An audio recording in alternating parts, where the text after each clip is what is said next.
un rassemblement politique ou soit un meeting politique. C'est un type de réunion publique qui rassemble de militants venant assister au discours des personnalités politiques. Il s'agit d'une stratégie de communication. C'est ce qu'on appelle matinée politique. Tel est le cas d'une matinée politique organisée par l'hiérarchie du parti cher à son excellence Guy Luando Mboyo sous patronage du secrétaire exécutif national Camille Kalele. Une rencontre de plus de 1000 militants, c'est ce samedi 26 avril 2025 dans la salle de l'Institut Mwinzea Velela de la paroisse Sainte-Marie de Loma. Cette matinée politique a pour thème Congolais Telema Tobatela Mabele. Congolais Telema Tobatela Mabele, comme demande le numéro 1 de la République démocratique du Congo, son excellence Félix Antoine Tshisekedi Tshilombo, aussi la première ministre de la République démocratique du Congo lors de sa campagne en République démocratique du Congo, son excellence Judith Tuluka. L'orateur et animateur principal du jour, c'est Dr John Tezolo Zanza, un vrai né Congo, deux fois postulé dans la circonscription électorale de Mbanza-Ngungu. Les Arépiens Mbanza-Ngungu commencent le carnaval de bifurcation de Kamba jusqu'à accéder dans la salle de manifestation à Mwinzea Velela. Tout commence par la prière d'une membre d'Arep Mbanza-Ngungu.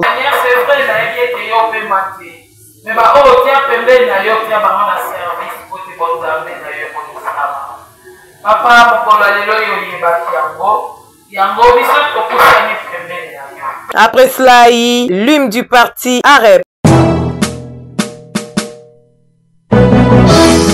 À nous de bâtir notre Congo, si beau et grand pour l'avenir de nos enfants. Une vision éclairée, une direction à emprunter. Congo Oye, Congo, Congo Oye, Congo. À nous de construire notre avenir pour égayer nos jours et nos foyers. Agissons au quotidien, travaillons sans relâche. Peu importe l'immensité de la tâche, ensemble nous pouvons tout. Avec la rapport de tout un chacun, à nous de bâtir notre Congo, si beau et grand pour l'avenir de nos enfants. Une vision éclairée, une direction à emprunter. Congo Oye, Congo, Congo Oye, Congo.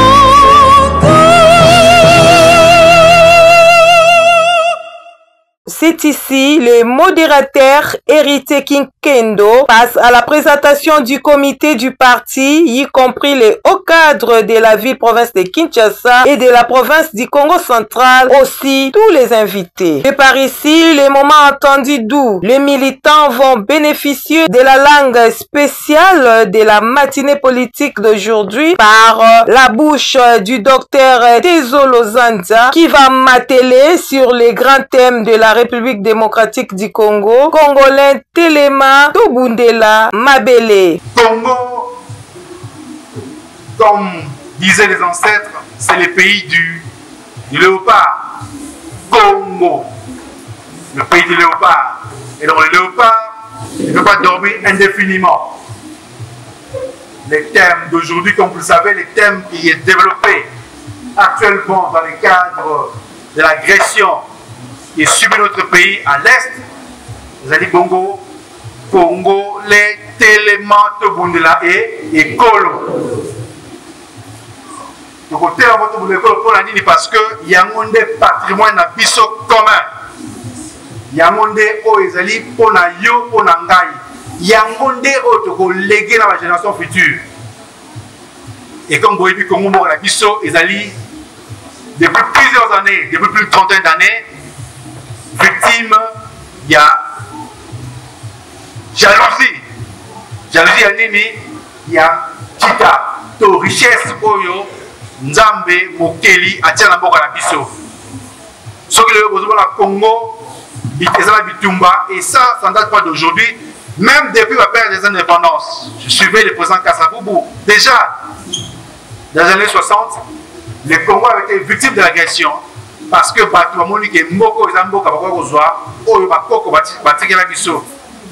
vrai que le Congo, ils allaient là-bas, en 1885, le Congo, ils allaient faire héritage à Bissau. Congo, ils allaient faire héritage à Bissau. Oyo, Papa Simon Kimbango, moi, le territoire à Manzangungu, en Serlaki, depuis l'arrestation de Tina Lubumbashi, de Lubumbashi, à Tikinzoto, à Zongi, donc à Outi Lubumbashi, à Outi Kinshasa, plutôt, Manzangungu, à la Manzou, à Samsung, l'histoire, à Kinshasa, à Matina, et Balé, à Nanite, Katanga, 30 ans de prison pour la Mboka Oyo,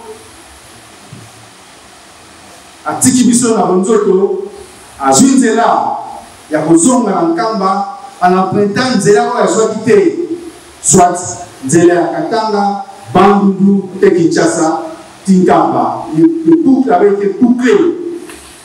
Beauté. Est-ce que vous savez là? Le boucle avait été bouclé. Le Congo, ils avaient bouclé. Donc, on dit qu'à été numéro, il y a subvention pour la mission et que là-bas,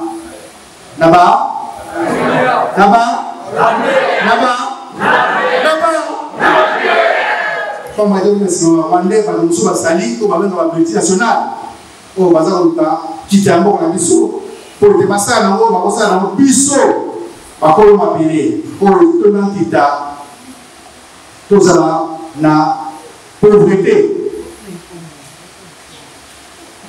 Guinamo, Pampani, Zibusi, Mompangeno, Ntezo Zanta, Fumanzika, Moana Kangala,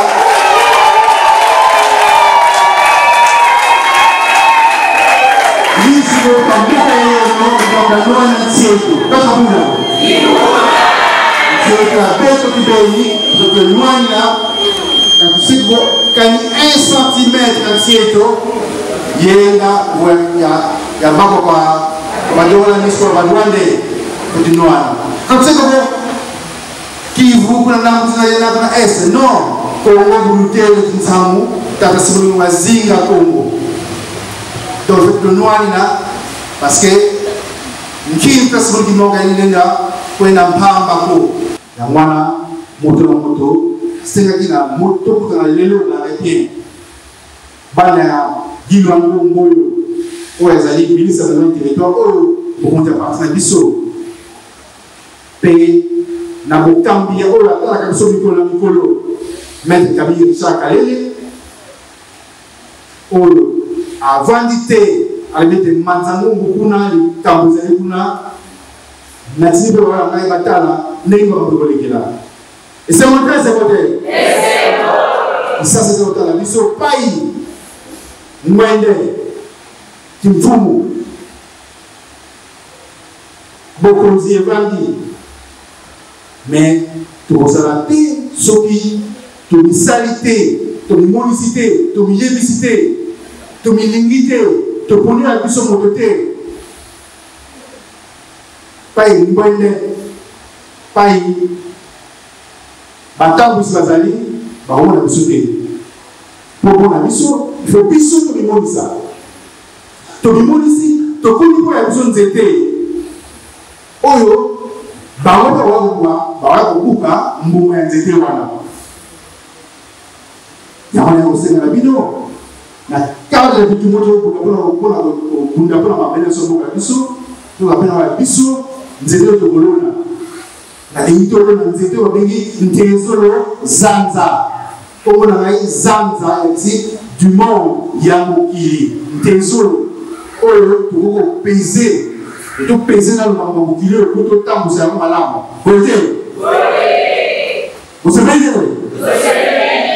donc tout ce pays to kona nzete babengi ntezolo zanza pour te lobby ya monde tambuza biso na teka so manzango pour te yango sala moto ba ko benyaka pour que vos membres de la Congo, au moment où vous avez tout ce que dans tes eaux. Dans tes eaux, oui, si. Dans tout ce qui a été gamin. Quand on vous il y a qui c'est Maya, il y a quand même va paroisse Sainte-Marie, dans la Moka, Moko, Tekiko. L'occasion faisant-les larrons, c'est par ici, lors de son discours, Dr Tezolo surprend toutes les femmes qui avaient leur carte du parti AREP, les a appelées devant pour bénéficier automatiquement des cadeaux d'épargne de qualité. Et pour la présidente de la Ligue des femmes AREP Mbanzangungu Mama Mami, elle reçoit l'épargne Superwax, cadeau de Mama Matezolo, la grande partenaire de l'AREP Bandal. Dr Tezolo continue à adopter afin toutes les femmes âgées de 70 ans l'épargne. Très satisfaite, la présidente de la Ligue des femmes AREP Mbanzangungu Mama Mami n'a pas caché sa satisfaction. Bon, Nazali Mama Mami Greya Makuta, Nazali comme présidente de la Ligue des femmes, la parti politique AREP et dans la fondation, Widal Fondation et ministre d'aménagement du territoire. En tout cas, la matinée s'est très bien passée parce qu'on a réussi par rapport à un nombre de qui ont estimé pour la première fois la matinée politique. Les choses se sont très bien passées et nous avons aussi félicité les autorités qui ont réalisé leurs promesses qu'on attendait depuis longtemps. Donc, en un mot, je dirais que les choses se sont très bien déroulées. Bon, la population est très libre. Il y a qu'à s'approcher na biso, né na lobby ke kombo nanga Mama Mami Greya, na kada musala na Mbanzangungu, nazali inspectrice ya EPST Bayebi. Tozo benga na population ba s'approcher parce que biso na kati ya rep, tozali na déontologie ya musala, ya vision ndenge mususu par rapport na politique tozo sala na mukola lelo na Congo. Biso toboyi ba politiciens ba continuer koya kokosa la population na mwa biloko moko ya mike oyo population bazo ko profiter na ngote. Mais nous en tant que membre à REP, il y a ministre aménagement du territoire son excellence le ministre Guy Lwando. Tozali na ba initiative ya biso moko. Surtout ngai mama na bango na telemi awa nazo kamba ba mama mikolo, mais il y a des mamans qui apprennent des petits métiers là où il faut lutter contre sous-développement na kati ya bandako na bango. Oya yekolaka mwa misala oya koki kotia liboso ndaku pona ateka mwana alia. En tout cas tozana éducation moko ya makasi mitema malamu oyo nyonso ayebi mwa musala songolo na kati ya selile il faut lakisa ngo na ba mama to na ba papa pour que mutu nyonso abika. Donc tozosenga na population oyo bazolanda biso oyo bazoyoka biso to imposer te mais baya bamona bango moko bakomama. Le secrétaire exécutif fédéral adjoint à charge de l'administration, organisation, questions politiques, Jacques Lusaki, a insisté sur les 3 choses dont AREP en a besoin. Primo, il s'agit du service. Segundo, disponibilité. Et tierso, l'engagement. Et Sengeli, Bisson Nyoso, et Flore Bisson, la papa, ya ndeko pona tolo moto et fort wana ya mweza senga na biso nyonso to focaliser to sala ensemble pona ko soutenir Dr John Tezolo oaza leader na biso na kati ya Mbanzangungu to pesa ni confiance ko sala par eliko na kaka te o sala bongo ebele mais na muke oyo le sana ngo yeba kusala part na yo place yo osaki ya muke oyo za nango yeba kosala part pour le numéro parce que parti na biso avec ils ont cinq biso service ils ont cinq biso disponibilité ils ont cinq biso engagement tango na suis engagement na rempli fiche d'adhésion na son carte de membre de la parti politique ya REP et c'est faut na sala disponible na ba problème nyonso ya parti tant le docteur John Alobi to kuta na place boy bilonyo sosali nini moye c'est ça la disponibilité de l'émission nyonso tout ça c'est votre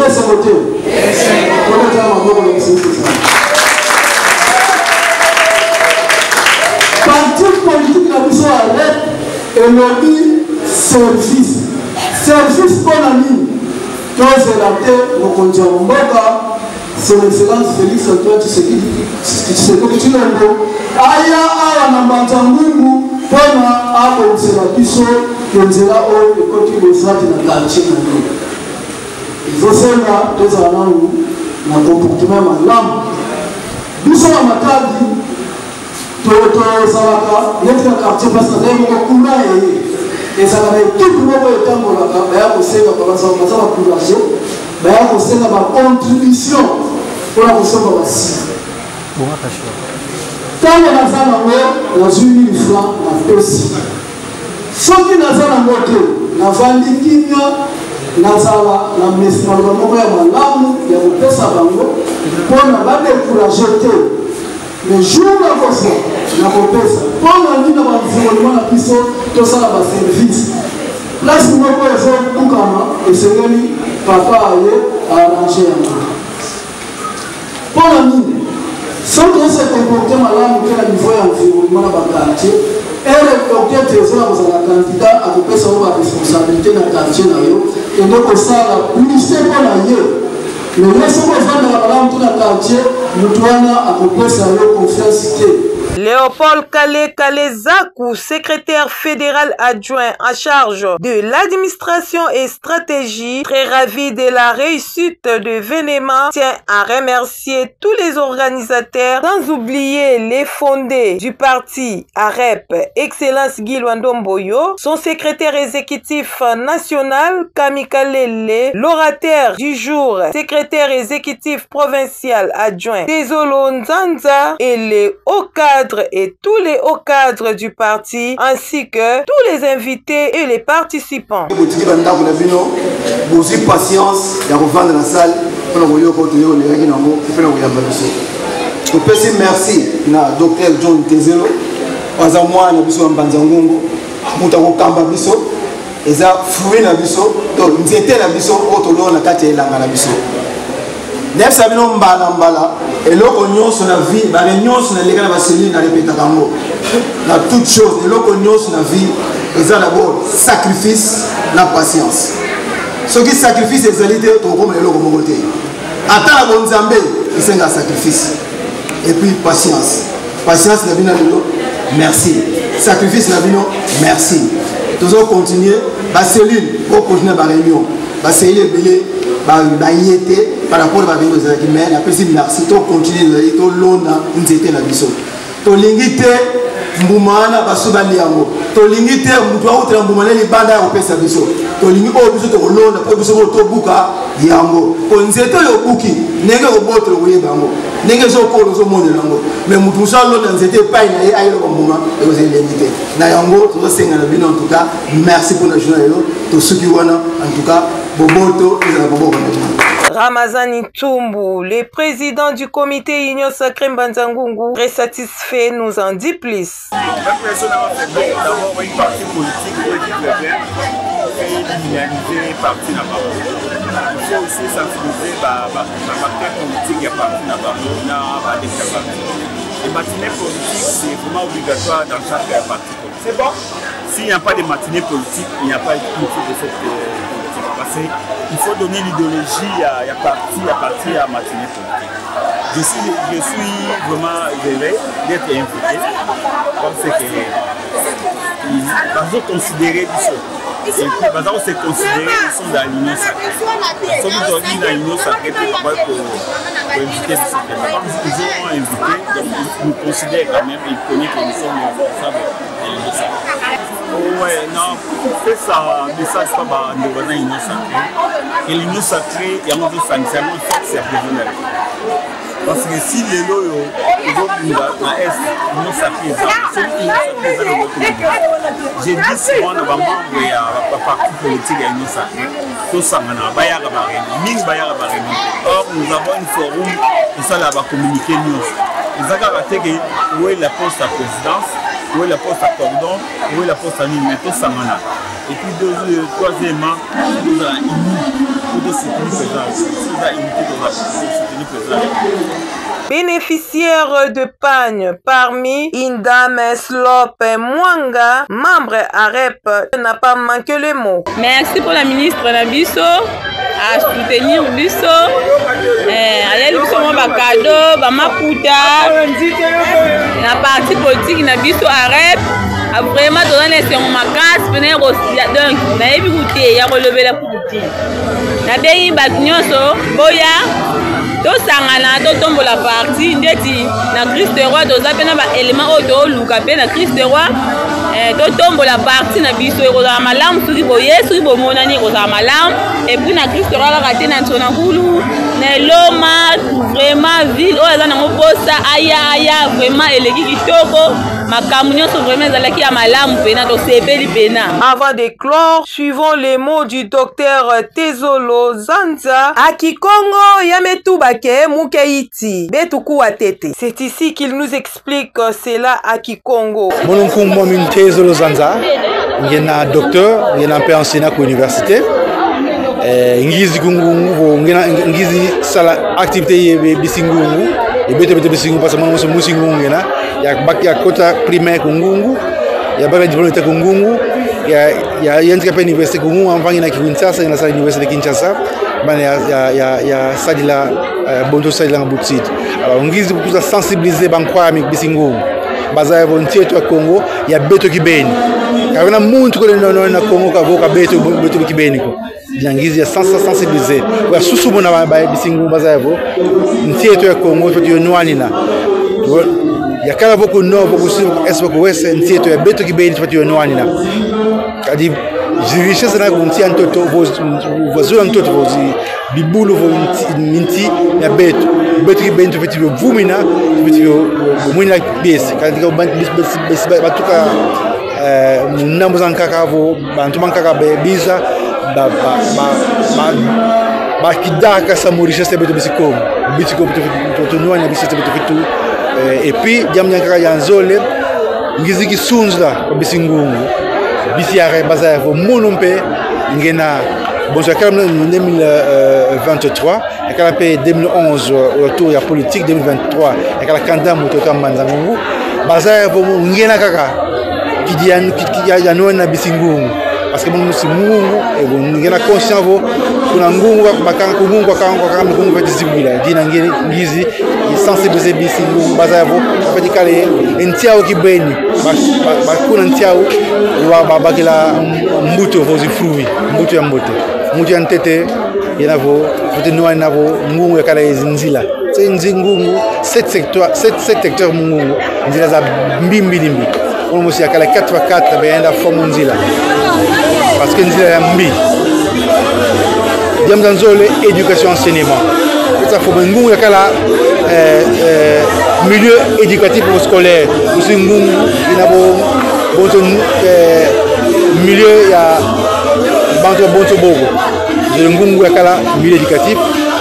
Troisième mbuto to zamla koko faut kala kuna fongo de wanto adisi nkweto ndo to mzaya mpaza ngungu ndo kala ngaitu kungungu ndo vona ngaitu kungungu ndo zai kingungu zai ngungu kidimana katunwani na kibeni so ça une preuve ya kala candidat kansi ya qu'il continue à s'entretenir bampangi bisingungu insa des activités kungungu mwata des activités actuelles c'est comment ata kakele vo kasa programme ko vo élu mais pongo tatungisa lupita tatungisa zi activité ngita ku kuncheto ngungu donc mon ongena différent.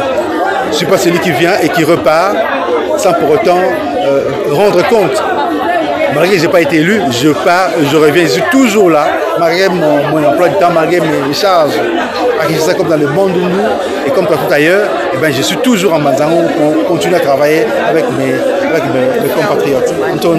Dès 14h à 17h45, l'activité prit fin. Notons qu'AREP, c'était parti cher à son excellence Guy Lwandomboyo et conduit par le secrétaire exécutif national Kamika Lele, au niveau provincial Dr John Tezolo. L'orateur et animateur du jour, Yahi, la Ligue des femmes et des jeunes, ainsi que plusieurs membres. Et un cocktail a été présenté à la fin pour bien clôturer cette belle matinée politique.